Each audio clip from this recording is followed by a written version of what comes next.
Everybody loves a good game they can really sink their teeth into, and a compelling endgame section is required for such games to succeed. To that end, here are 15 of the best games that have the most engaging endgame content. God of War Ragnarok. God of War Ragnarok is a bombastic experience that starts out strong and never lets off until the very end. While the campaign itself has a lot to see and do, the endgame has a lot to love as well. The 9 Realms are home to plenty of tough encounters that you can try to best, along with Muspelheim, which houses plenty of combat challenges as well. Furthermore, there are plenty of lore-related side quests that you can pursue after the credits roll, and many of them are unmissable for any fan of the series. And did we mention the Berserker boss fights? Well, best of luck beating them. Elden Ring. From Software's Elden Ring is perhaps one of the biggest games to tackle, as the lands between is just so much to see and do during its lengthy runtime. There are secret zones within secret zones, and these places contain some of the most memorable boss encounters. In addition to this, you can still find so many untackled dungeons and untracked quests that will take dozens upon dozens of hours to complete, and there's still a chance that you may still stumble upon something entirely new when you return to the game with New Game Plus. Horizon Forbidden West. Much like Elden Ring, Horizon Forbidden West is chock full of things to see and do throughout the vast stretches of the open world. But many of these activities are best reserved for the end game, when you have the appropriate gear to experience and tackle those challenges. These range from clearing out enemy camps to completing hunting ground challenges to knocking off trophies one by one to get the coveted platinum, which is a great excuse to spend some time just existing in this picturesque world. Red Dead Redemption 2. Red Dead Redemption 2 is a game that encourages players to just get lost within its American frontier and experience things in an organic fashion. And you'll have all the time in the world to do just that once you finish the story. You can tackle remaining questlines that can range from eccentric to emotional, or you could hunt down legendary animals and craft better gear for John, or you could scour these lands for treasures and other collectibles. All in all, that's a lot to do in Red Dead Redemption 2's endgame, and most, if not all of it, is quality stuff. Destiny 2. Bungie's smash hit Destiny 2 is a game that keeps on adding tons of new content with each update, so there's little possibility that you have seen and done everything that the game has to offer. A lot of the good stuff is best left for the endgame, such as tough strike raids or bounty hunts that shower you with high-level gear and rewards. That should help you reach the max power cap after going through all campaigns. Borderlands 3.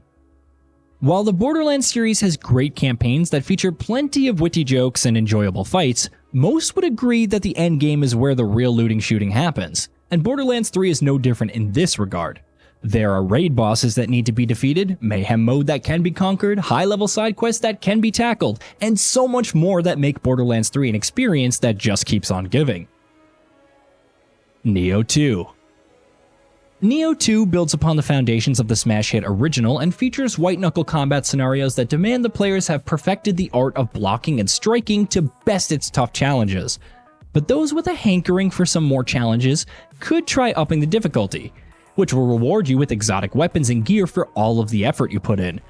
Or if that's not to your taste, you could try tackling the post-launch DLC, which should keep you hooked on the game for dozens of hours. Remnant from the Ashes.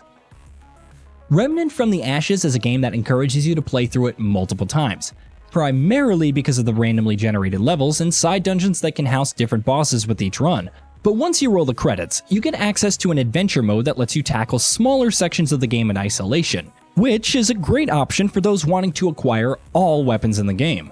There are also harder difficulties alongside multiple DLCs that should serve you well for a good grind.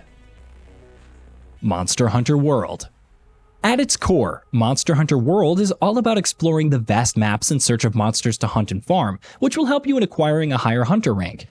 Once you defeat Xeno, you can start taking on tempered monsters, which are arguably the toughest of the bunch, and it becomes essential to farm these beasts to attain the best gear which is required for some later fights. It's more of the same, but it's sure to serve you well if you enjoy the main campaign. The Witcher 3 Wild Hunt. CD Projekt Red's The Witcher 3 Wild Hunt is a massive game that has content worth hundreds of hours, and it's highly likely that players are going to be tackling a lot of that after completing the main quest. There are monster hunts to find and pursue, character-driven side quests that rival the quality of the main quest, and 2 giant pieces of DLC. All in all, you could easily spend upwards of 50 hours tackling these objectives and still have remaining markers on your compass. The Division 2. If The Division was proof of concept for a live service third-person shooter, The Division 2 is the final release with scope that dwarfs the size of the original. And these improvements carry over to the endgame as well. After finishing the story, you can grind for better gear as you work towards a specialized character build, participate in endgame raids, or dabble in PvP content, which is a great distraction from your usual gameplay. Diablo 3. Diablo is a series that's known for its engaging endgame content, and while Diablo 3 didn't quite hit the mark right at launch, it's certainly evolved into a much better and more appealing version of itself with every new update. The endgame is a never-ending grind as you get through rifts and dungeons to farm high-level gear and resources, which will allow you to take on tougher challenges and on and on. It's a familiar story for fans of the franchise, and they're here for it. Path of Exile.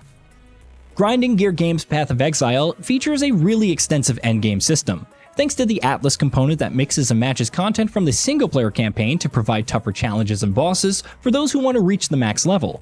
Post-launch expansions have added new elements to the system, and you can easily spend hours upon hours just grinding out these maps and completing challenges. NIER Automata. Much like its predecessors, NIER Automata is a game that starts when its end credits roll. There are 2 additional campaigns after you complete the story of 9S, which features 9S and 2A respectively. In addition to that, there are multiple endings that can be unlocked, super hard bosses that can be challenged if you're at a high enough level, side quests to tackle, and secrets to uncover.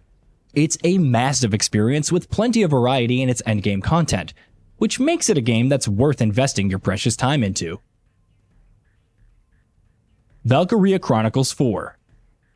Valkyria Chronicles 4 is a massive experience that can take a lot of time to complete, even if you focus on the main objectives. But those who'd like to have more to do once the credits roll get plenty to do after that. There are additional skirmish missions that are easily the hardest of the bunch, and you can try out new upgrades now that the max power cap has been increased. Or you could try chasing the true ending, which requires completing these additional missions, among other things. Hey, did you know that we at GamingBolt upload new videos every day? Stick around, drop a like, subscribe, and hit that bell. Let us know what kind of content you'd like to see in the future with a comment below.